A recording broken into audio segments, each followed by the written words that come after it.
Hello Stamper, welcome to Frenchie's video. I'm France Martin, independent demonstrator with Stampin' Up in the US, and today it's a little bit of tips on many products. So first thing, we're going to be using the Take Your Pick die brush tip. This is on page 189 in the catalog. So it attached to your pick tool, you're going to take the fat end. So where you get the putty, remove this. You're going to take your brush and roll it in, screw it in. Okay, so now you get your brush. Now this comes with two foam pads, so you get a spare one. So you take your foam pad. I like to put mine in a clear case. This is the white clear case, the thick one. And I'm going to have all the supplies on my blog. So just below you can click there. You can order 24/7. And also I'm going to have the cards. And this is two cards that I received. And we're using this stitch lace. I thought that would be the perfect, very detailed, so I can share how this works with the brush. So we're going to put that, I already, oh, dang it.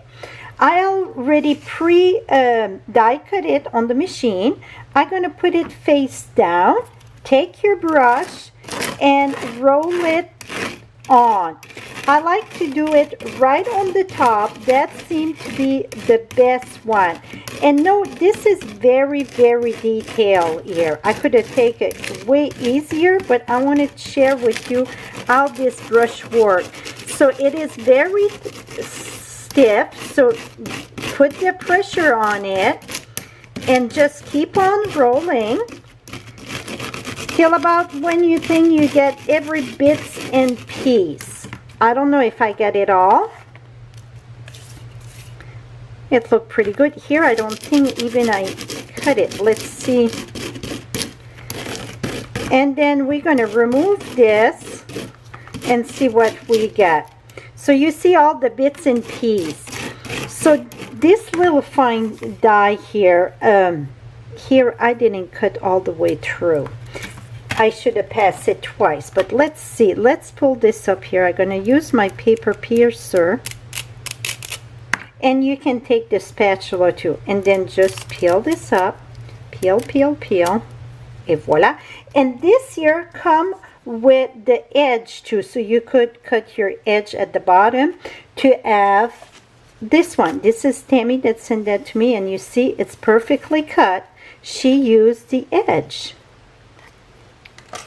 And this one is just like what I'm doing, straight on. So many ways that you can use this. Now let's see here. This here, it looks like I didn't cut all the way through. I'm going to come back on top. You see over here, I didn't have enough pressure there. It's not cut. I can still use it, or I get one here done. So I'm going to use this one. I still have little bits and pieces on this one. But to be honest, I think it don't matter if some of them are still, let me remove that there, still some attached. I think you get, it still look very lovely. So let's mount that on the card. So the trick to this, it's how to attach this. Because you don't want the glue to come through your cardstock. So the best thing that I can think of, if you could put the adhesive sheet in the back, but that would make it even thicker. So what I think the best way, it's just add bits and pieces of where is like those round part, and then we're going to attach it this way. I think where it's more crucial to attach it, it's right on the edge, because that's where it would pull, or your hands go on it when you open the card, and so on. So let me put that here. So like I said, this was the more delicate die that I could use, right? Now I'm going to put that right at the top of the black. So the top layer is Flirty Flamingo that measure 3 3/4 by 5. The black, it is 5 1/4 by 4. Where you get the glue, just tap it off. Et voila, how pretty that is. Now we're going to take that. I'm going to share another little tip. So I got the birthday or the best. I stamped that in black. We're going to use the story label punch. So another tip here with the story label punch. I'm going to punch that right in the center. Now, this is from Beautiful Frenchie. I'm going to stamp that with the flowers in the Beautiful Frenchie that I had on. It's under my catalog. I'm going to take the flowers. Let me bring a scrappy paper here. Going to take the flowers, and I could have stamped the flowers before, but I did that first and I was way off because it was off my, so then I can put it right here. Okay, so I got 2 over there, and then just a little one, I'm going to put it at the edge there. Et voila. So now I got a trio. Now, I want a backing on that, and what I'm going to do is I punch one in black. I'm going to cut this right in 2. And then we're going to mount this at the top here.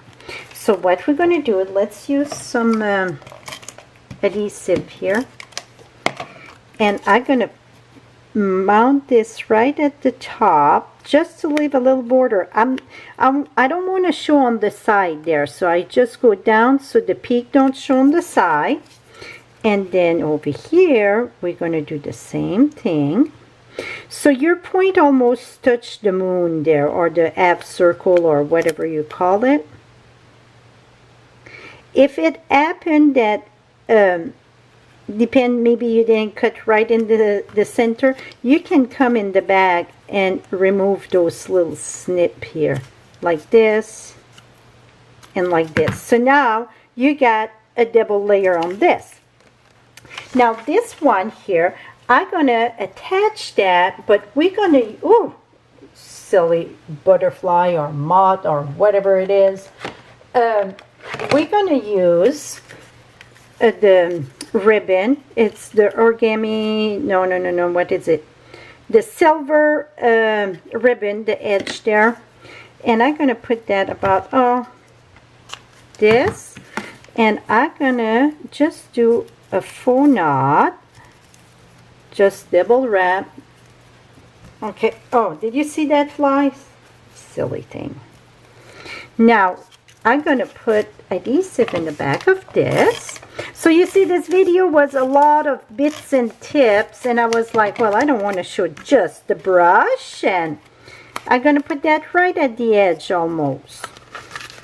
I just fold that in the back, and I always like to put more adhesive on top of my, and inside I put wishing you the best on your birthday. That is from a Perennial Birthday. I'm going to put this at the top, and you see some of it I didn't remove the little holes, and it still looked very lovely. So you don't have to poke. You could poke everyone, but I sure don't have the patience for that.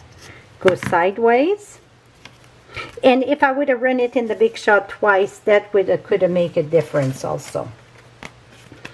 Okay, now I'm going to put dimensional there, and I'm going to put one just there to keep my black there. I mean, keep it to the backing so my end don't curl. You don't need that much. I like to use a lot of dimensional. And I'm going to slide that right here. Et voila, my friend, how simple it is. Well, kind of simple, right? So again, the brush, it's on page 189 if you don't have one. And it's just screw inside your pick tool. That is it. And again, all the supplies will be listed on my blog just below. And you're going to have the direct link. And you can shop 24/7, and I will have all measurement also and the supplies that I use. Have a lovely day, my friend. Bye-bye for now.